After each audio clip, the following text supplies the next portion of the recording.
Dentro de las alteraciones que pueden afectar a nivel intestinal, vamos a destacar en primer lugar las enfermedades inflamatorias intestinales crónicas.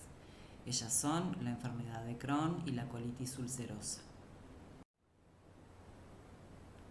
La colitis ulcerosa es una enfermedad inflamatoria crónica difusa cuya causa es desconocida a pesar de que la etiología es multifactorial, que afecta continuamente la mucosa colónica, dando lugar a la formación de erosiones y úlceras.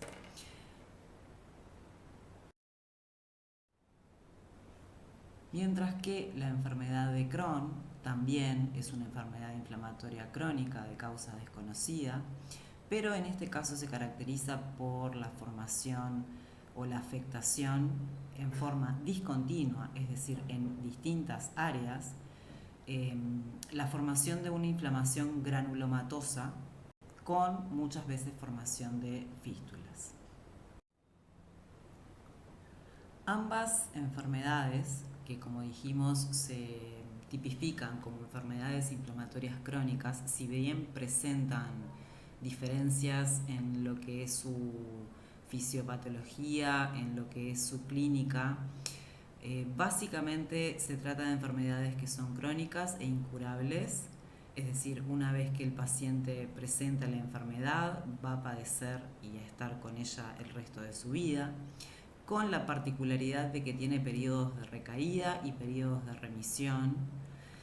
Con respecto a la etiología, se dice que es de etiología desconocida, aunque evidentemente hay una implicación del sistema inmunológico y su relación con la flora microbiana, que más adelante lo vamos a ver.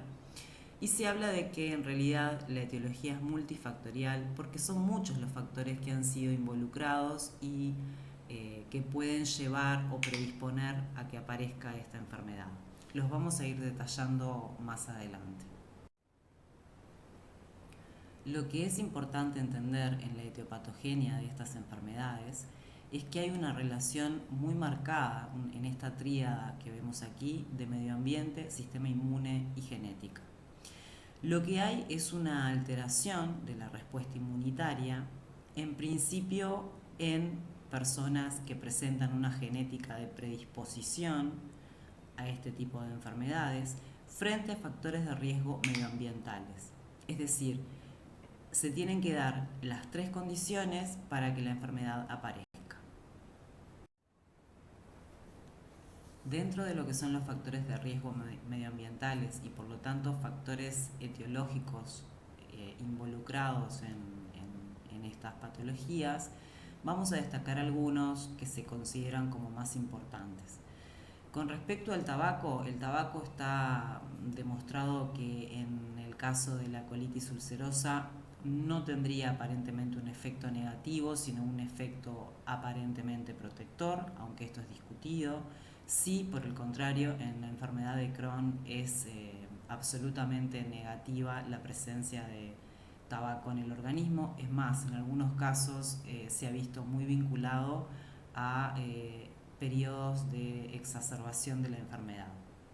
Con respecto a las infecciones, cabe destacar que cuando hay una infección, sobre todo está demostrado en etapas muy tempranas de la vida, infecciones por ejemplo respiratorias que llevan al consumo excesivo de antibióticos, bueno, se ha visto que en personas que han consumido antibióticos por ejemplo problemas respiratorios en edades tempranas, son personas que presentan una mayor predisposición a tener este tipo de enfermedades inflamatorias. Una de las cosas que es importante destacar también es que a veces 2 o 3 años antes de que aparezca la enfermedad inflamatoria, las personas también han pasado por periodos de toma de antibióticos con anterioridad. Esto lo que genera de alguna manera es una alteración en la microflora intestinal y se sabe que cada uno de nosotros nace con un tipo, no nace con una microflora específica, sino que en el paso de nuestro crecimiento ese microbioma intestinal se va consolidando. Lo cierto es que en la edad adulta tenemos una microflora intestinal, una microbiota que es propia. Cuando se toma, por ejemplo, antibióticos, se genera muchas veces una disbiosis, es decir, una alteración de esa microbiota. ¿Por qué? Porque cambia la flora microbiana, desaparecen algunos microorganismos que son importantes, que estén colonizando el intestino y que intervienen en lo que es la homeostasis intestinal, y aparecen otros que no deberían estarlo. Bueno, aparentemente en este tipo de enfermedades, esa disbiosis a nivel intestinal, a nivel de microflora, es una de las causas determinantes para que se genere una liberación de sustancias químicas y que altere la respuesta inmunológica.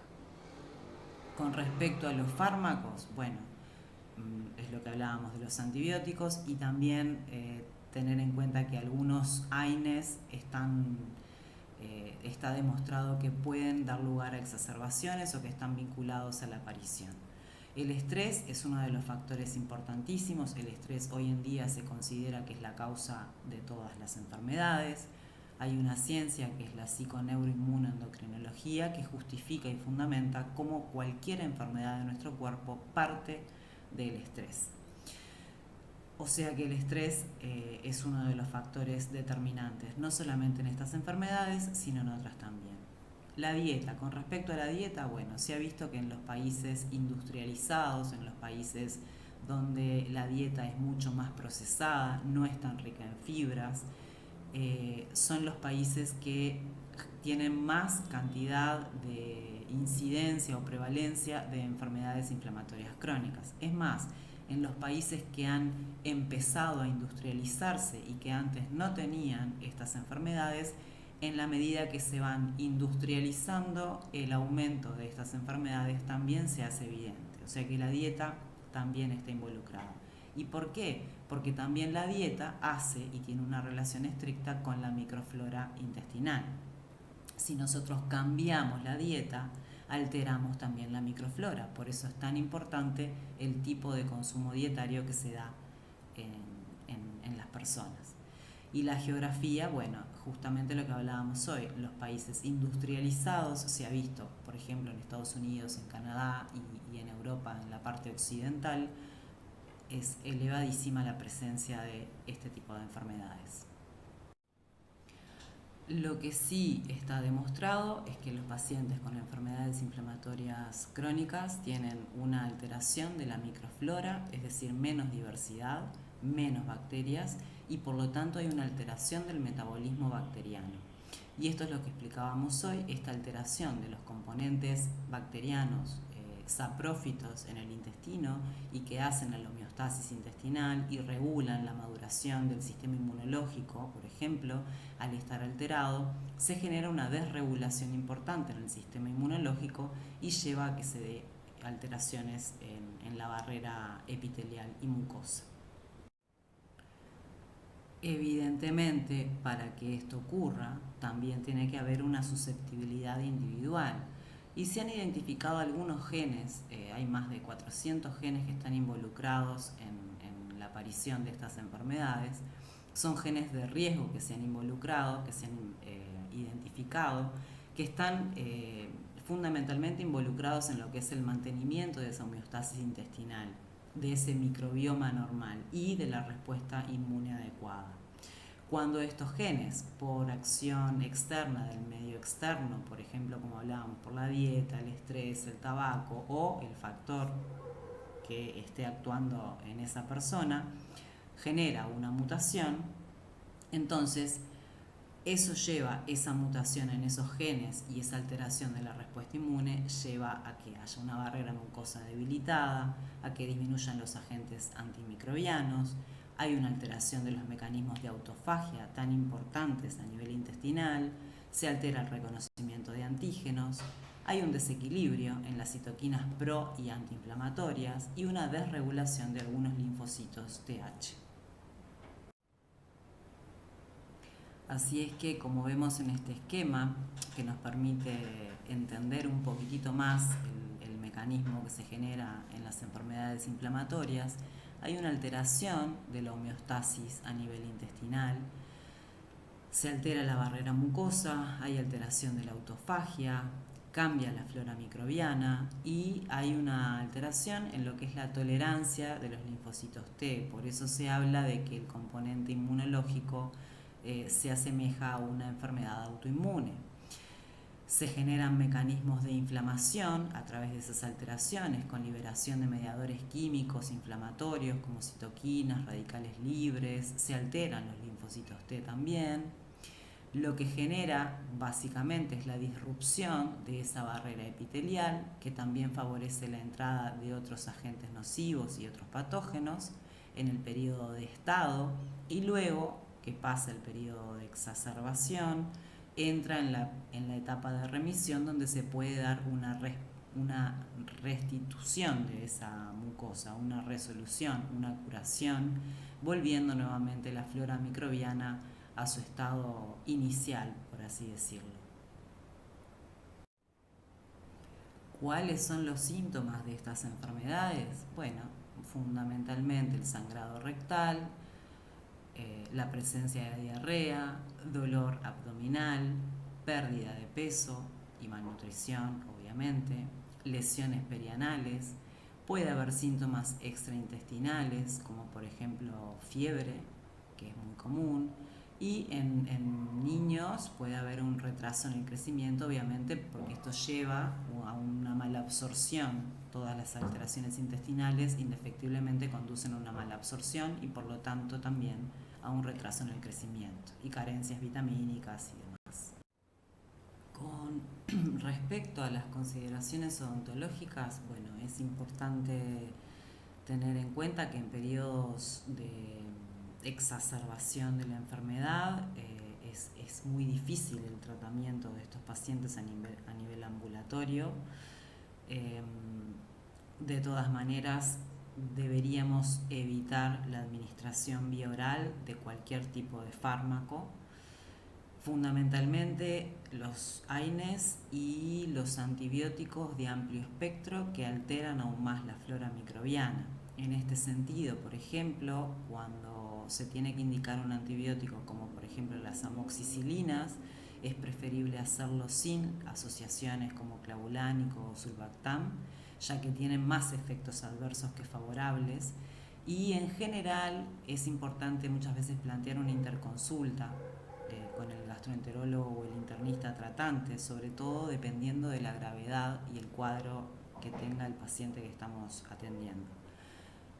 Muchas veces cuando es necesario emplear, por ejemplo, amoxicilina con sulbactam o con clavulánico, o por ejemplo la clindamicina, que sabemos que también tiene alteración a nivel intestinal o puede generarlo, muchas veces se utilizan probióticos como la enterogermina para sobre todo establecer que no existe una disbiosis o no favorecer, mejor dicho, una disbiosis a nivel intestinal que favorezca o pueda aumentar el riesgo de una recaída de la enfermedad crónica preexistente. En estos pacientes tenemos también que evaluar la posibilidad de anemia, por lo que hablábamos hoy de la sintomatología, como por ejemplo el sangrado. Debemos tener en cuenta que muchos de ellos son tratados con inmunosupresores en los periodos de actividad sobre todo. Esto conlleva todas las alteraciones que ya hemos visto por el consumo de inmunosupresores sobre el eje hipotálamo hipofisario suprarrenal. También tener en cuenta que tienen un mayor riesgo por estos inmunosupresores de infecciones oportunistas.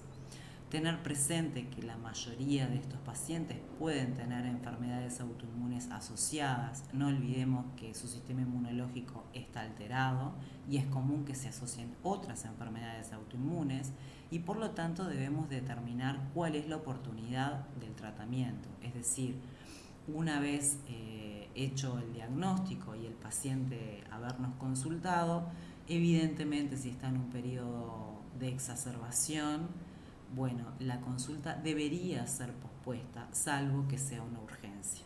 En algunos casos las complicaciones son importantes, hay pacientes que terminan colestomizados, o sea, realmente puede llegar a ser importante. Es fundamental muchas veces el rol del odontólogo en el diagnóstico porque ahí aparecen, sobre todo en la enfermedad de Crohn, es más frecuente, la presencia de úlceras en mucosa bucal similares a las aftas. Tanto es así que muchas veces se diagnostican enfermedades inflamatorias crónicas que no dan sintomatología evidente por la presencia de lesiones tipo aftas recurrentes que, bueno, en el caso puntual pueden estar asociadas a estas enfermedades.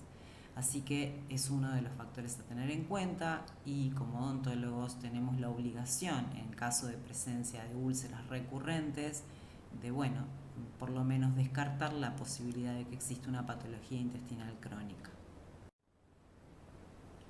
Con respecto a la enfermedad celíaca, podemos decir que es una enfermedad inflamatoria crónica que afecta fundamentalmente al intestino delgado y que ocurre una vez la persona se sensibiliza a el gluten que está presente en el trigo, en la avena, en la cebada y en el centeno. Se considera un síndrome desde el punto de vista médico es un cuadro clínico o un conjunto de síntomas y signos que ocurren en una determinada enfermedad o en un cuadro patológico determinado provocado por la concurrencia de más de una enfermedad. La enfermedad celíaca tiene una predisposición genética, se ha visto que está vinculado a determinados antígenos de histocompatibilidad y se considera actualmente un desorden autoinmune. Presenta mucha comorbilidad asociada, que la veremos en la próxima diapositiva. Básicamente es una enfermedad que compromete la absorción de nutrientes, por lo tanto genera una mala absorción con todas las consecuencias en el crecimiento de una persona en edad temprana. Y básicamente la dieta libre de gluten es el tratamiento a largo plazo. Esta enfermedad se presenta con tanta diferencia en sus signos y síntomas y también con la expresión de la misma, es decir, puede haber gente adulta que recién en su edad adulta es diagnosticada como celíaca, habiendo pasado por episodios de malestar intestinal, dispepsia y demás, sin que haya sido diagnosticado, así como hay casos que son mucho más severos, que se diagnostican a edades muy tempranas, donde empieza a haber un retraso en el crecimiento, por ejemplo. Esta comorbilidad asociada se basa en enfermedades autoinmunes y enfermedades cardiovasculares. Es común que los pacientes con enfermedad celíaca presenten otras enfermedades autoinmunes asociadas, como artritis reumatoidea, síndrome de Sjögren, lupus, psoriasis y hepatitis autoinmunes. Y dentro de las enfermedades cardiovasculares, bueno, básicamente la enfermedad isquémica, arritmias, miocardiopatías, etc. Lo que ocurre acá es algo similar a lo que hablamos anteriormente en las enfermedades inflamatorias crónicas. Es una alteración en la regulación inmunitaria tras la exposición al consumo de gluten en pacientes previamente sensibilizados y genéticamente predispuestos. Eso es fundamental.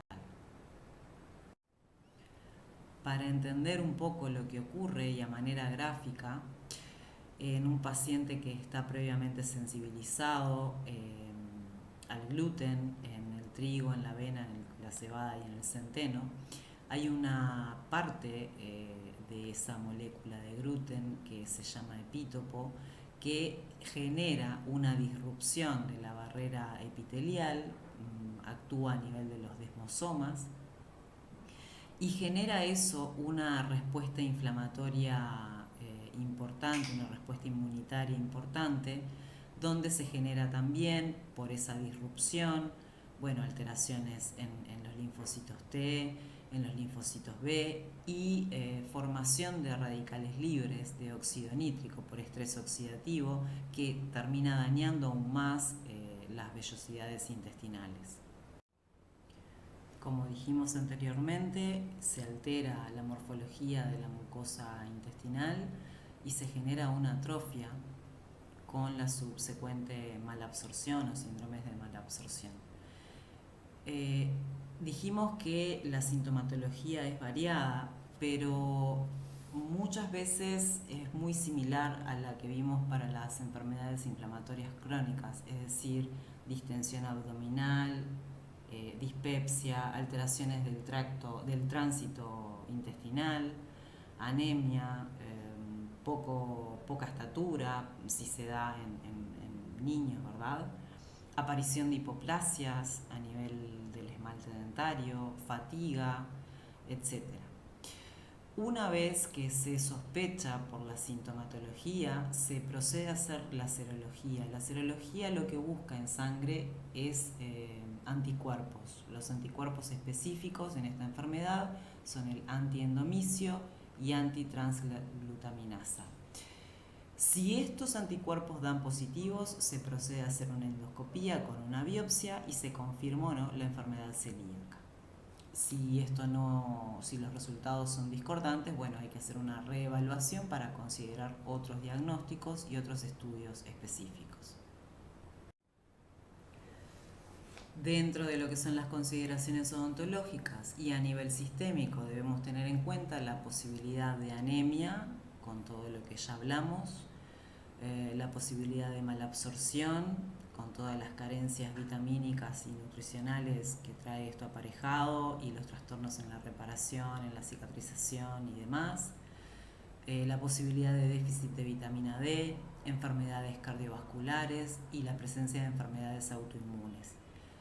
Cada una de estas alteraciones tiene su particularidad a la hora de evaluar la atención odontológica. Muchas de ellas ya las vimos en otros aparatos y sistemas. Con respecto a precisamente a lo que es la repercusión a nivel de la esfera bucal, bueno, son pacientes que también se ha visto que pueden tener estomatitis aftosas recidivantes, o sea que en aquellos casos de niños donde haya una estomatitis aftosa recidivante es importante descartar la presencia de una enfermedad celíaca, por lo menos sospecharla. También así si existen hipoplasias a nivel de esmalte o un riesgo aumentado de caries, que en estos casos también acompañan las manifestaciones.